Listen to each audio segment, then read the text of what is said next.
आम्हाला सर्वात खऱ्या अर्थानं आडवं जर काही येत असेल तर ते म्हणजेच आमचं मी तू पण बरं का.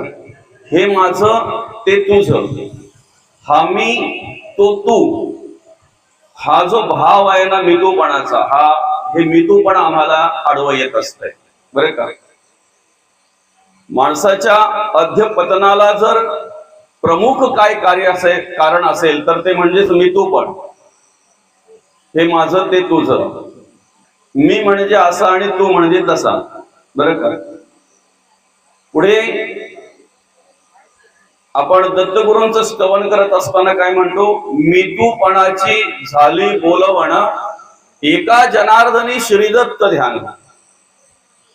आरतीमध्ये नाथ महाराजांनी स्तवन करत असताना त्या पद्धतीने म्हटलेलं आहे, जिथे मितूपणाची बोलवान झाली ना, जिथे मितूपणा उरला नाही तिथे तदाकार वृत्ती प्राप्त होत असते. एकरूपता, समरस ज्याला म्हणतोय, समरस एकरूपता, वेगळंपण उरत नाही, वेगळंपण उरत नाही.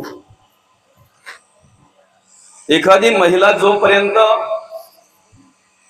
भाकरी टाकण्याच्या आधी एखाद्या टोपामध्ये पीठ घेते किंवा एखाद्या टोपामध्ये पीठ घेते आणि बाजूलाच एखाद्या तांब्यामध्ये पाणी घेते बरं का, तोपर्यंत दोघांचं अस्तित्व वेगवेगळं आहे, दोघांचं रूप वेगवेगळं आहे.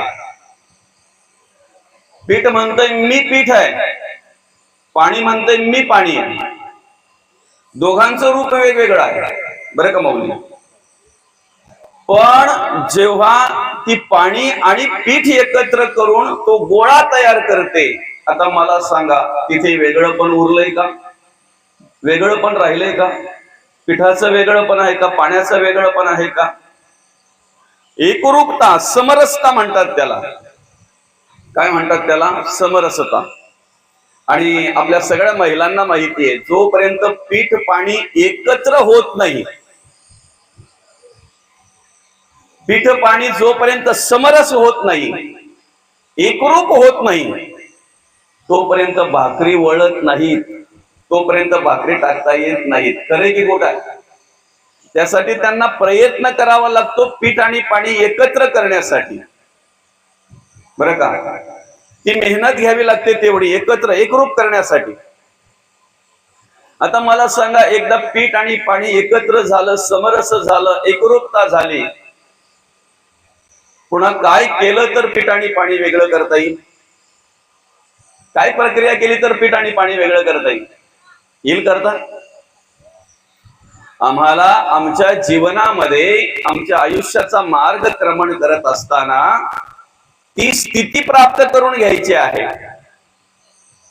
जोपर्यंत मी वेगळा आहे आणि देव वेगळा आहे तोपर्यंत मी तूपणा आला. तुम्ही वेगळे, मी वेगळा, मी तूपणा आला बरं का.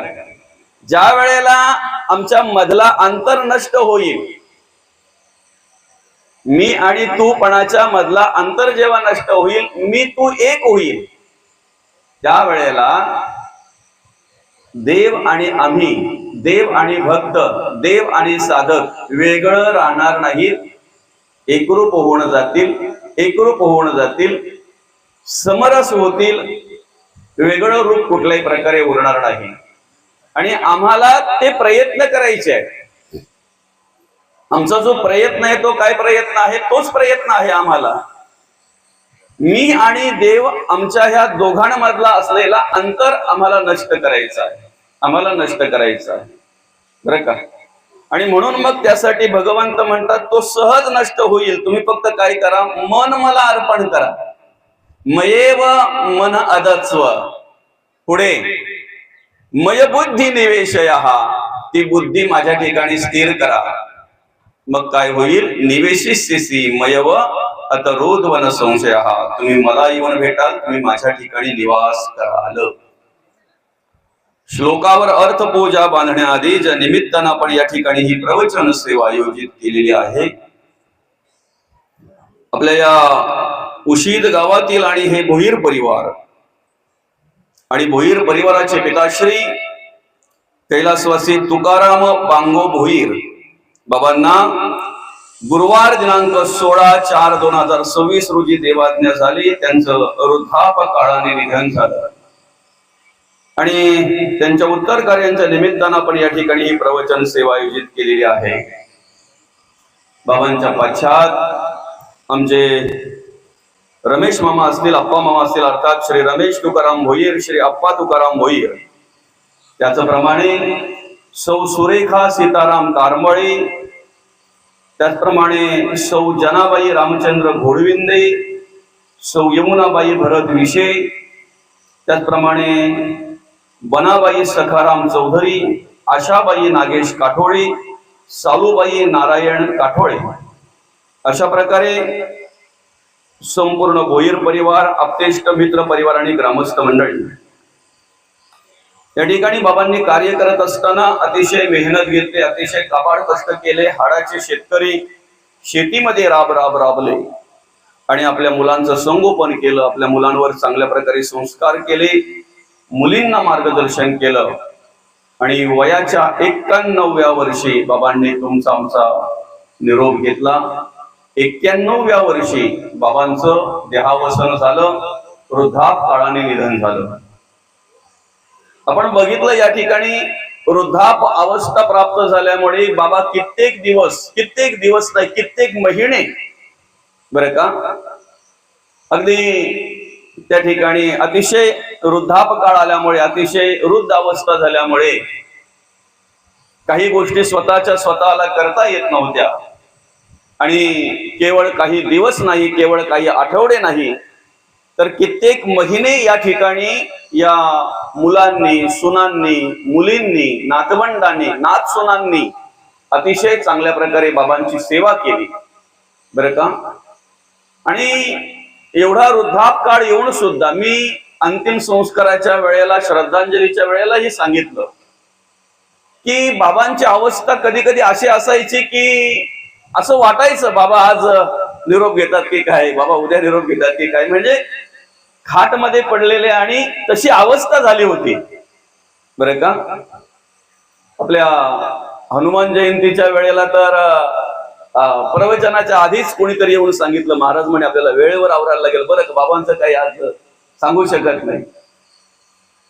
पण खऱ्या अर्थानं सगळे कार्यक्रम व्यवस्थितरित्या पार पडले त्या वेळेला सुद्धा आलं का लक्षात. आणि अशा अवस्थेत सुद्धा बाबांनी अतिशय चांगल्या प्रकारे अधिक दिवस या ठिकाणी आपल्याला मार्गदर्शन करण्याचं काम केलं, आपल्याला आशीर्वाद देण्याचं काम केलं. अशी अवस्था असतानाही त्याला कारण म्हणजेच त्यांची मुलं, त्यांच्या सुना, त्यांच्या नातसुना, त्यांचे नातू आणि त्यांच्या मुली, हा संपूर्ण भोईर परिवार बाबांच्या सेवेमध्ये काहीही कमतरता केली नाही, काहीही कमतरता केली नाही. कारण जेव्हा जेव्हा रमेश मामांच्या बरोबर प्रवास करायची वेळ यायची तेव्हा अधिक करून अर्ध्या तासाला, 1 तासाला त्यांचा फोन एकतर घरी असायची किंवा घरच्यांचा फोन त्यांना असायचा. फक्त बाबांच्या सेवेविषयीच त्यांची चर्चा चालायची. काय झालंय, बाबांनी काही खाल्लं का, बाबांना ज्यूस दिलं का, बाबांची आंघोळ झाली का, बाबांना पाणी दिलं का, म्हणजे हे सगळं परत परत परत परत विचारणं असायची.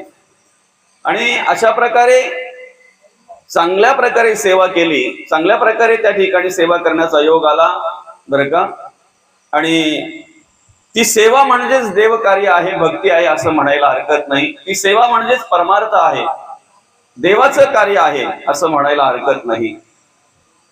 आणि म्हणून या ठिकाणी अतिशय चांगल्या रीतीने या भोईर परिवाराने सेवा केली.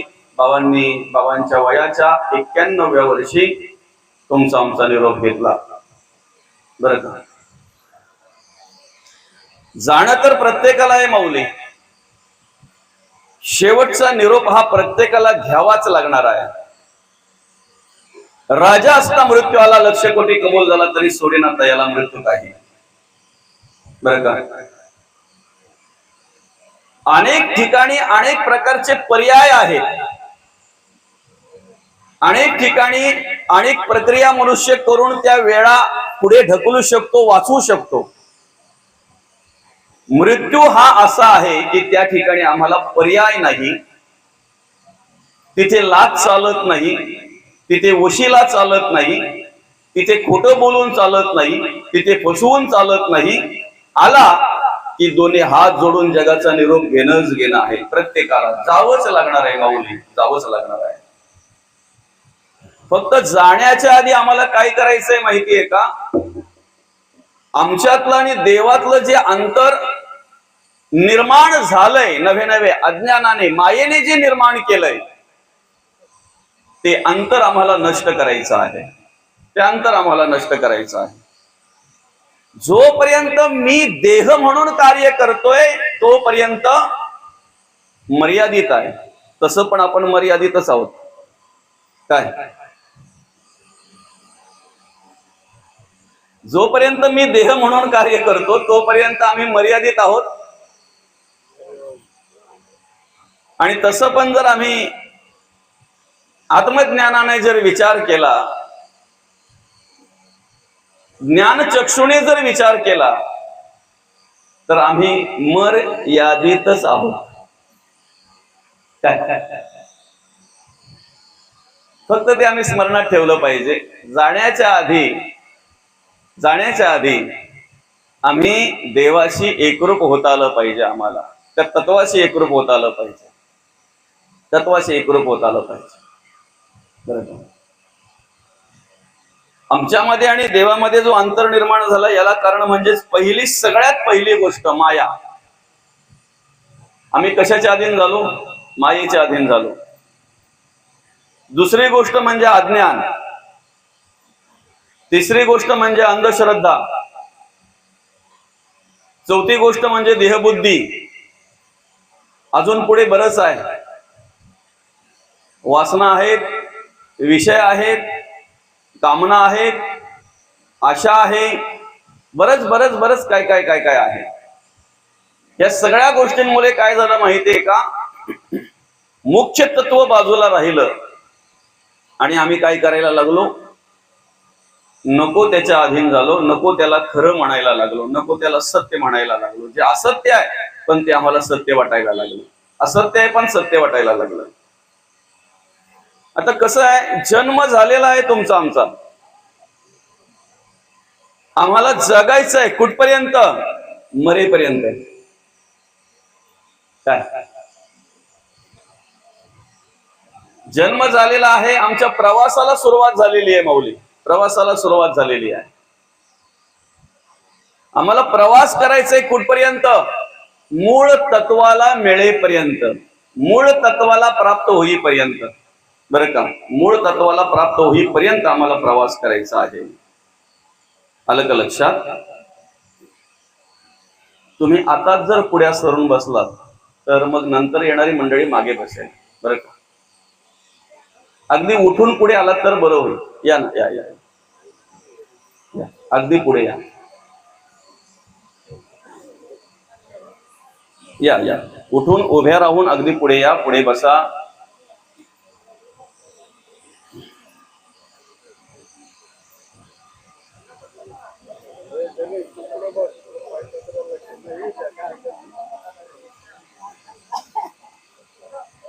बरं झालं, ठीक आहे. आता काय माहितीये का माऊली? आम्हाला प्रवास करणं आहे. करावंच लागणार आहे. प्रवास करावाच लागणार आहे. कुठपर्यंत? मूळ तत्वाला प्राप्त होईपर्यंत. पृथ्वी, आप, तेज, वायू आणि आकाश ही पंचभूत जी आहेत, ही पंचभूत आम्ही उसने घेतलेली आहेत. काय म्हटलेलं आहे? ऐक सज्जना मनमोहना, संपत्ती पाहता कोणाची, जाईल काया जाईल माया, उसनी आली पाचांची. त्या पाचांकडून हे पाच आम्ही उसने घेतले. पृथ्वी, आप, तेज, वायू आणि आकाश. त्या पाचांकडून हे पाच आम्ही उसने घेतले. जसे आहेत तसे द्यायचे आहेत.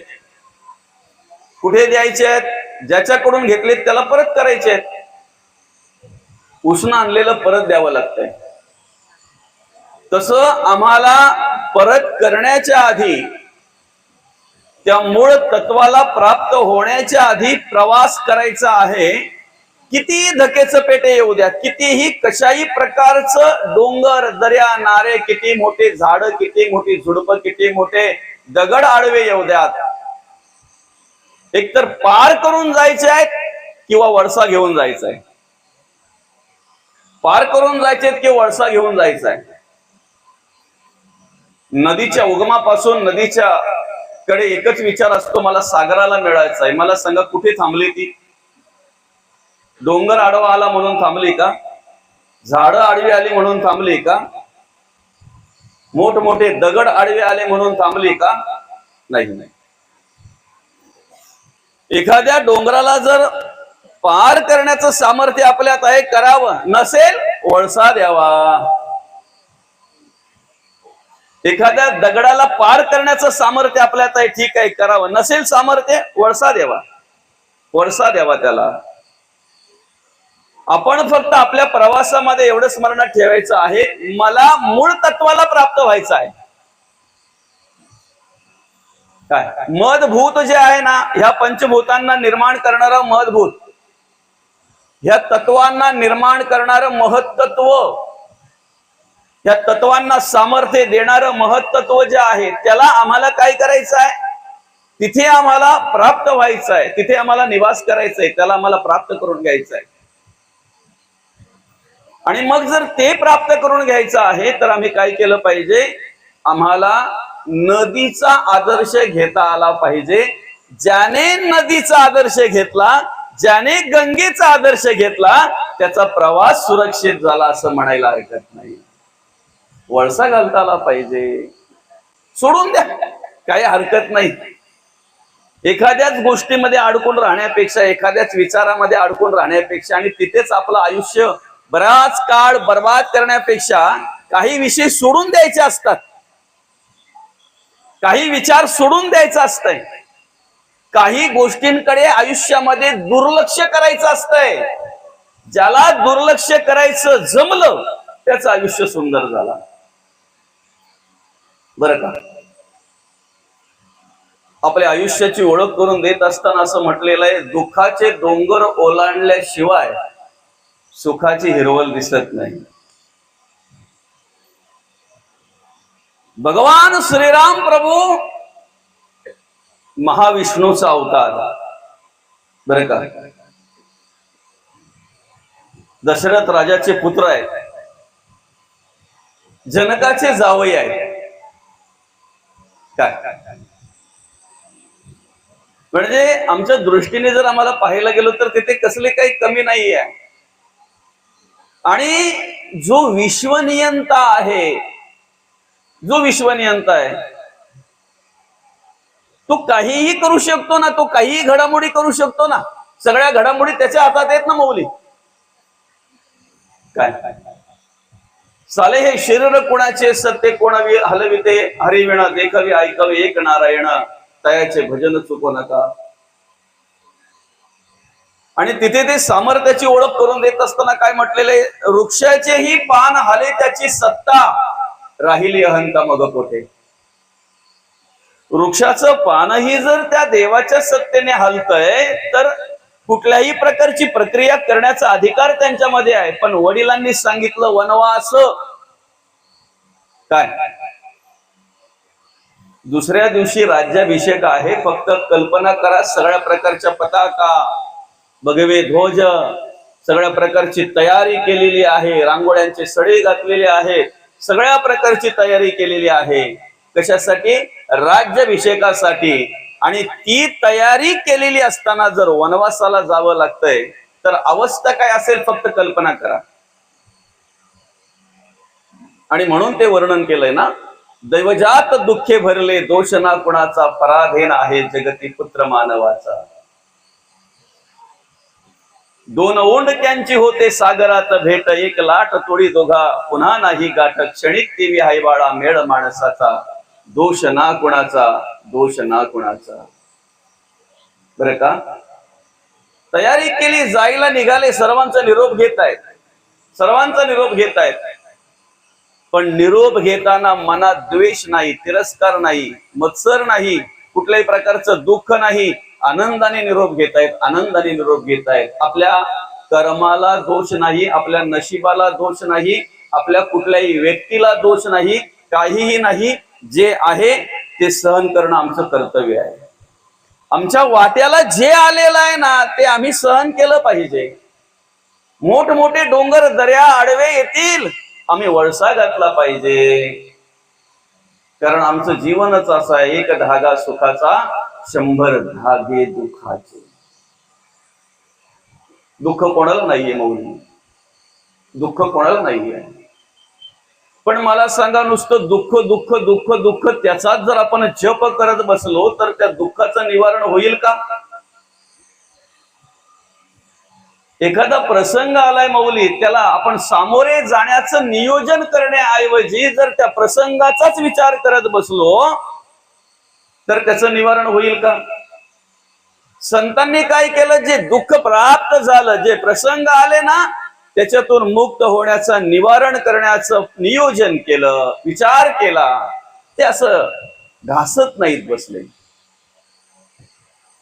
दुःखाला उपमा कोळशाची दिलेली आहे. काय किती घासला म्हणजे सफेद होईल मला सांगा? तुम्ही दुःख तेच तेच तेच जर धरत बसलात ना तर त्याचं रूपांतर अति दुःखामध्ये होत आहे, निवारण नाही होत मौली.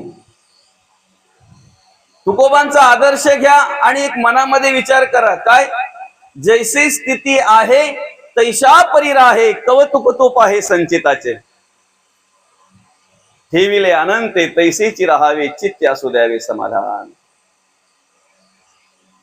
प्रत्येकाला भगवंताने जसं ठेवलंय तसं राहता आलं पाहिजे आणि जसं राहता येईल त्याप्रमाणे आपल्याला आपल्या जीवनाचा मार्गक्रमण करता आला पाहिजे. त्याप्रमाणे आपल्या जीवनाचा मार्गक्रमण करता आला पाहिजे. आणि म्हणून अंतर जर नष्ट करायचंय, मितूपणाची जर बोलवान करायचंय, मितूपणा जर आम्हाला नष्ट करायचा आहे तर सगळ्यात महत्वाचा विषय आहे, सगळ्यात महत्वाचा विषय आहे आमचा प्रवास आम्हाला व्यवस्थित करता आला पाहिजे. आमच्या आयुष्याचं नियोजन आम्हाला व्यवस्थित करता आलं पाहिजे. मौली, ज्याला आपल्या आयुष्याचं नियोजन व्यवस्थित करता आलं ना तो यशस्वी झाला, यशस्वी झाला मौली. जगद्गुरु तुकोबांनी आपल्या आयुष्याचं नियोजन व्यवस्थित केलं. पहावे आपणासी आपण, बरं का, पहावे आपणासी आपण. स्वतःला शोधणं याला ज्ञान म्हणतात. पाठांतर असणं, अभ्यास असणं, बरं का, पांडित्य असणं, माहिती असणं, केवळ हेच ज्ञान नाही, हेच ज्ञान नाही. जे पाठांतर आहे, जे माहिती आहे ते आपल्या स्वतःसाठी त्याचा वापर करणं याला आत्मज्ञान म्हणतात. काय म्हटलेलं आहे, ऐक ज्ञानाचे लक्षण. ज्ञान कशाला म्हणतात, ह्या चरणातला पहिलाच शब्द आहे ऐक. ऐकणं हेही ज्ञान आहे. काय ऐकणं हेही ज्ञान आहे, ऐकणं ही भक्ती आहे. श्रवण, कीर्तन, विष्णू स्मरण, पादसेवन, अर्चन, वंदन, दास्य, सत्य आणि आत्मनिवेदन 9 प्रकारच्या भक्तींमध्ये पहिली भक्ती श्रवण आहे, ऐकणं. समोर सगळे आपलेच बघितल्यानंतर हातातलं शस्त्र खाली ठेवलं आणि अर्जुन म्हणतायत, देवा सगळे माझेच आहेत. काय आलं, ममत्व. म्हणजे काय आली, माया. काय सगळं माझं आहे. भगवंत म्हणतात याची बोलावण